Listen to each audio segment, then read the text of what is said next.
का कोनो त्योहार जानू, पूरा झूमता यूपी बिहार जानू। अरे बोला आज होते का कोनो त्योहार जानू, पूरा झूमता यूपी बिहार जानू। सभे मस्ती में बटे छोड़ी अपन काम के। नाम सुनले हो बाबो भगवान के,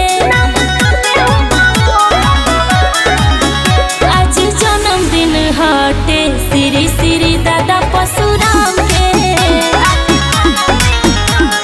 श्री श्री दादा परशुराम के।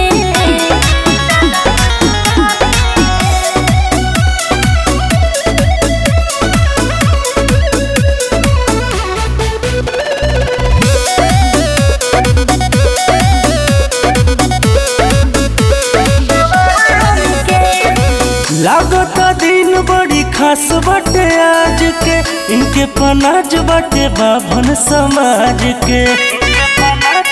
हे जी, सुनो इनके से मिलल पहचान हो, बाभन के बढ़ले है शान हो। इनकर मंदिर कम नहीं लागे कौनो धाम से। नाम सुनले हो बाबो भगवान के, आज जन्मदिन हटे श्री श्री दादा परशुराम के, श्री श्री दादा परशुराम के।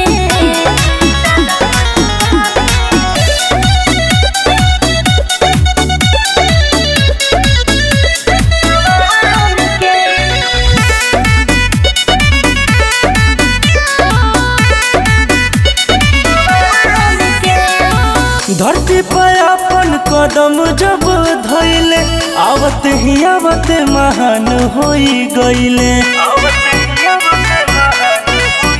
देखो देखो सोसी रोशन के, नाचता रे गली शोभन के। चले काफिला हो इनकर सुबह और शाम के। नाम सुनले हो बाबो भगवान के, आज जन्मदिन हटे